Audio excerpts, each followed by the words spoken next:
When people ask me why I started the server, I always say the same thing. Because I wanted to help. It's a good answer. Short. Clean. Unselfish. Everyone wants to believe there's someone out there who helps for no reason. The truth is less pretty, but I've learned not to lead with that. Back then, it was just a free Discord server with a clumsy English name, because I wanted overseas listeners too. Safe Room JP, for anyone who feels watched. I made it after watching one of those late-night news shows about stalker crimes increasing in Japan. The host kept repeating that many victims had no one to talk to before the worst happened. No one to talk to, I remember thinking. Really? In a world full of internet strangers? So I became one of those strangers. At first, there were only 3 members besides me. A university girl who thought someone was following her from the station. A salaryman whose ex wouldn't stop making new accounts. And a high school boy convinced that the same car was always parked near his house. They were clumsy with English, so most of the chat ended up in Japanese with occasional emojis. I pinned an introduction message. This is a place for people who feel unsafe, being watched, followed, contacted by strangers, etc. I'm not a professional, just someone who cares and has done a lot of research about risk and safety. Rules: no doxing, no telling each other exact addresses, no bullying. If you think you're in immediate danger, contact the police first, not me. It looked responsible enough. No one questioned how I knew so much about risk and safety when my profile age said 23 and my profile picture was just a default gray circle. No one questioned why I stayed up almost every night, answering messages within seconds. They were too relieved to find someone who replied at all. The first one to really trust me was the university girl, Kana. She joined the voice chat once, just audio, when she was walking home from her part-time job. "You're the only one still awake," she said, her voice small over the sound of traffic. "My friends all tell me to just ignore it." "I'm here," I said. "Tell me what happened, from the beginning." It was always important to let them rewind. To hear where the pattern started. "Okay," she said, taking a breath. "So, it's the same man." "I'm pretty sure. I see him near my dorm, near the supermarket, and he always rides the same bike." "Same bike?" I repeated. "Yeah. Silver Mamashari. Basket in front. He wears a mask and cap, so I can't see his face well, but I recognize the bike." "How often?" I asked. "Every day. Once a week?" She hesitated. "I don't know," she admitted. "Maybe a few times a week." "It's like, when I notice him, I really notice him, so it feels like always." "Feelings are important," I said gently. "But patterns are more important. Do you have photos?" "I feel weird taking pictures of a stranger," she said. "You're not doing anything wrong," I told her. "You're protecting yourself. You don't have to send me his face. Just wide shots. Street, bike, background. It will help you see if it's really the same person. You can delete them later." "Okay," she murmured. The next night she posted blurred phone pictures in the evidence channel, a bike near a vending machine, a shadow at the end of a street. The shots were shaky, badly framed. But I saved every one. "You see the pole in the background?" I wrote. "And that sign? That's the same intersection as yesterday. So either the man is following you, or you're passing the same spot every time and only noticing him when you're already scared. Both are possible. We shouldn't panic yet." She sent a teary emoji. "I feel stupid," she said. "Maybe I'm imagining everything." "Hey," I wrote. "You're not stupid. You're doing the right thing. We're just collecting information. Fear likes darkness. We turn the lights on." She replied with a smile. 2 weeks later, she disappeared from the server. Not in the dramatic sense. Her username just went gray, then blank. Her last message was something like, "Sorry I haven't been online much. Exams, lol." I'll come back after. Everyone drifts away eventually, I wrote in my notebook. Especially when they start to relax. Especially when they think the problem is gone. That's what I told the others, anyway.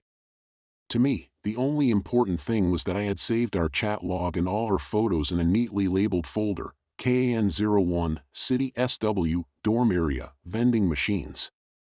It's amazing how much you can learn about someone's life just from what accidentally ends up in the corners of their pictures. By autumn, the server had over 100 members. Most lurked silently. Some posted once and never returned. A few stayed and talked every night. They were my favorites. Mari was a high school teacher who kept finding small gifts left in her shoe locker. A keychain of a cartoon character she liked. A pack of throat lozenges when she had a cold. A handwritten note, "Sensei, don't work so hard." It could be innocent, I told her. Like a shy student. "I know," she wrote. "But whoever it is knows I like that character. And they know which locker is mine. And they're watching me enough to know when I'm sick." "Have you told the school?" I asked. She sent a sticker of someone sweating nervously. "I don't want to make it a big thing," she wrote. "If it's just a harmless crush, I'll look crazy." "It's not crazy to want to feel safe," I replied. "How about this? Take photos every time it happens. Same angle. Same lighting. Put them in a folder. If it escalates, you'll have a record." "You really like photos," she joked weakly. "Evidence is your friend," I said. "And I'm your friend too. Even if we've never met." She replied. "You're the only one who takes me seriously." "Thank you, Oni-san." Oni-san. Big brother. It wasn't the first time someone called me that online, but it always felt warm. Fitting. I was good at listening. Good at noticing what other people missed. Good at giving advice that sounded like it came from a pamphlet, but had just enough empathy to feel human. Try changing your route home. Tell a trusted coworker. Keep your curtains closed at night.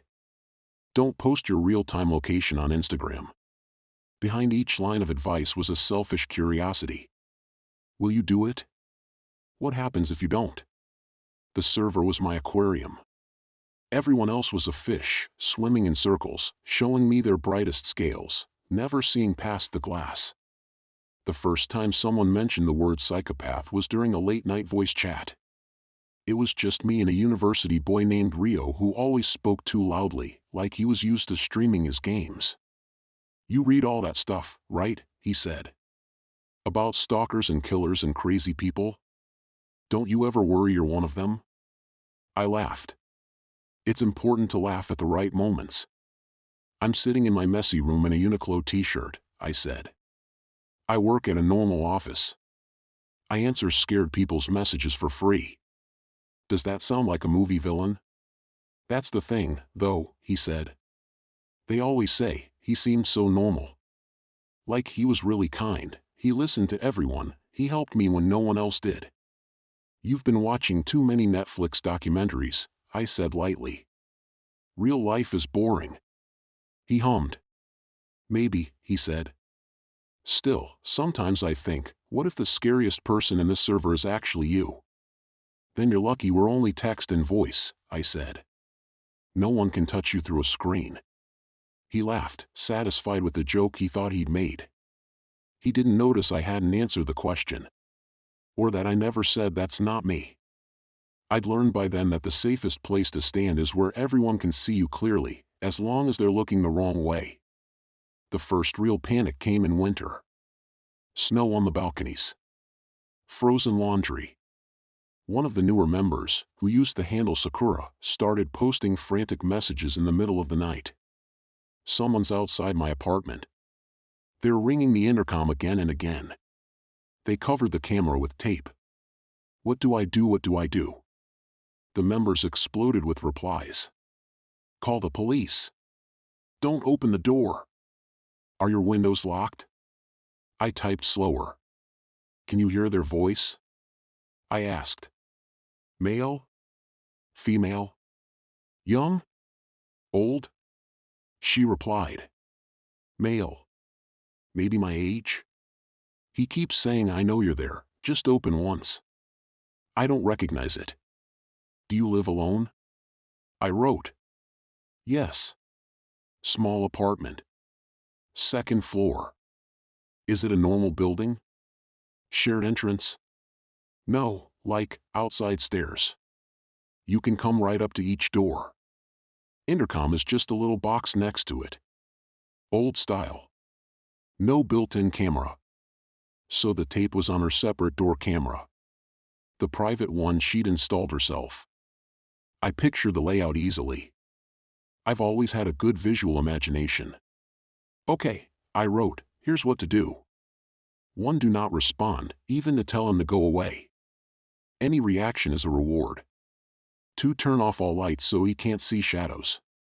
3. Call 110 quietly and keep chat open here so we can stay with you. She sent a crying emoji. I'm scared I can't move my hands. They're shaking. I DM'd her privately. Sakura, listen. Put the phone on speaker. Lay it next to you. You don't have to move much. Just slide the call. I'll type everything you need to say. After a moment, she replied. Okay. Calling. I muted myself and sat back. There's something strangely intimate about knowing exactly what someone is doing in their dark little apartment, even when you're miles away. I imagined her sitting on the floor, back against the wall, curtains drawn, phone glowing faintly. The man outside pressing the intercom again and again, his finger getting colder each time. I imagine his breath making small clouds in the winter air. I imagine the narrow street below, empty except for bikes and overflowing trash cans. Are they coming? I typed. Police say they'll send someone but it might take 15 minutes, she wrote. They asked if he's still there. Is he? There was a pause. He stopped ringing. Now he's just standing. I can hear footsteps.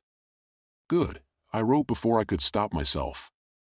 I erased it quickly and changed it to. Okay. That means he hasn't gone inside the building. Stay quiet. You're doing great. Other members were still sending panic stickers and messages in the main channel. I let them. It made the room look busy. Distracted. While they spanned reactions, I asked Sakura more quietly. Did you post any photos of your place online recently?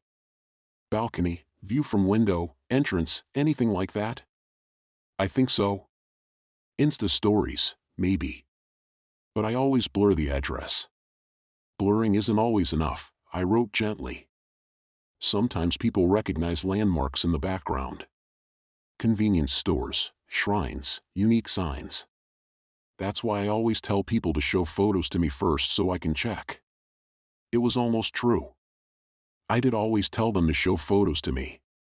But not because I was worried about strangers. I heard sirens faintly through Sakura's mic. They're close, I typed. Hang on. 10 minutes later she wrote. They're here. He's gone. They said they'll wait with me a bit. The server exploded with relief. Thank God. OMG, I was shaking, lol. Are you okay? Drink hot tea. Sakura sent a photo of the police car outside. Blurry. Snowflakes catching the flash of red and blue. The officers told her to make a report at the Koban the next day. I told her to ask the landlord to change the lock. That night, the server felt alive in a way it never had before. We're like a real support group now, one member wrote. We literally helped someone in danger. Yes, I replied. You all did great. No one asked how the man had found her door from just a few Insta stories. No one wondered out loud why he knew her name. No one realized that the only person who had ever seen the unblurred version of her photos, every angle of her balcony, her street, her view, was the big brother who carefully checked them for safety. Why would they suspect me? I was the one who stayed with her. Who typed calmly. Who gave step-by-step instructions like someone reading from a manual. Only manuals don't usually mention how long it takes for cold to seep through metal when you lean your forehead on someone's door, or how much power it uses to keep a finger on the intercom button continuously for 20 minutes. Friends notice those things. Supporters. Researchers. Not stalkers. Never stalkers. People external to the story always expect a big, obvious crime. A body. Blood. Police tape. They don't understand how small psychopath can look in real life. How boring. How careful. Most of what I did was legal. Listening. Collecting screenshots. Saving photos users posted publicly. Paying attention to the details everyone else's eyes slid over. The serial number of the vending machine in the background. The bus stop reflected in a window. The brand of intercom next to a door. A glimpse of a train line sign in the corner of a selfie. Individually, each thing meant nothing. Together, they drew maps in my notebook. I never wrote full names. Just handles and fragments. Short hair, vending machines SW, midnight walk schedule. Mari, teacher, shoe locker pattern, school logo on broom in background. Sakura, 2F apartment, rusty outside stairs, convenience store logo reflection. I told myself I was doing it so I could give better advice. That was partly true.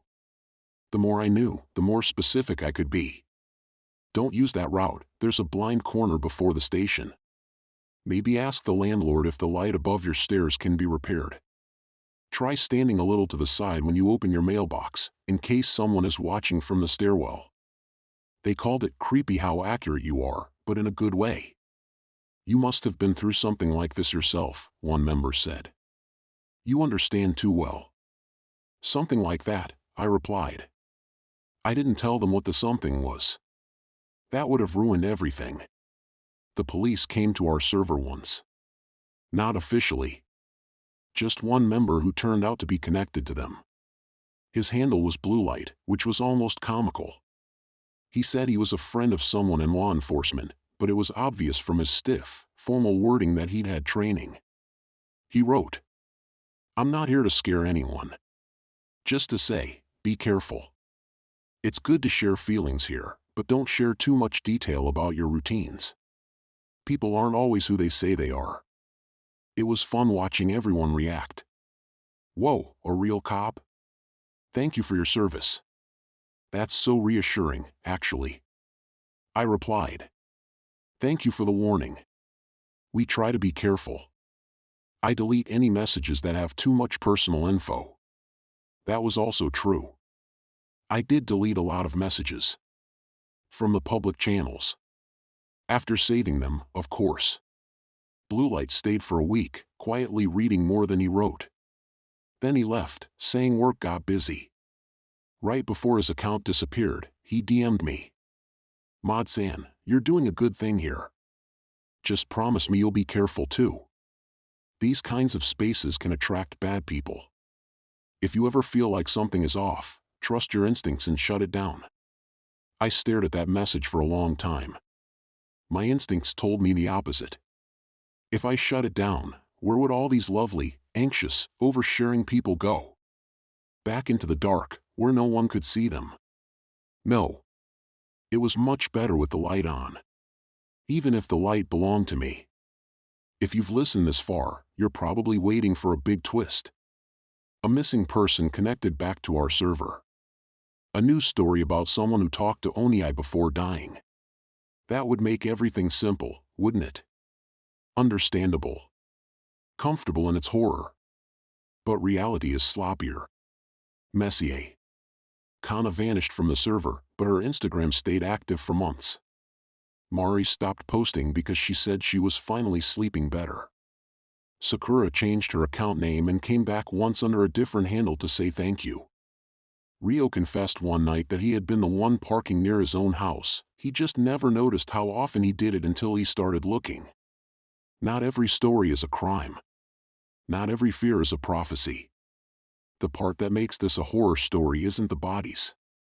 It's the fact that, even now, you don't know exactly what I've done. Only that I could. That I can.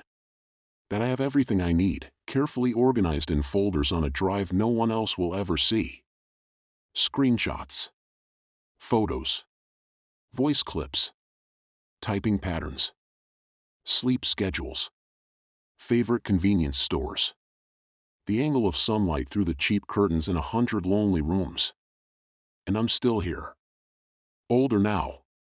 More careful. The server is bigger, but quieter. I don't talk as much. I let others comfort each other. I changed my username to something forgettable. I stopped using the big brother tone. If a journalist joined tomorrow to research online support groups for victims, they'd say, "Oh, this place is actually pretty safe. No drama. Just people helping each other." They'd never scroll back far enough to see how it started. With me. With a simple idea. If the worst thing in these people's lives is that no one believed them, then I will believe everything. Every shadow.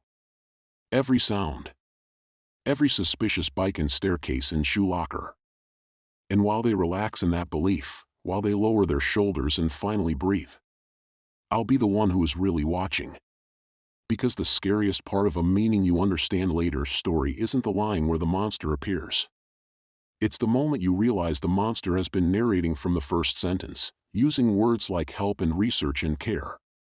And you didn't even think to be afraid. Not of the man outside the door. Not of the car near the house. Not of the stranger in the convenience store.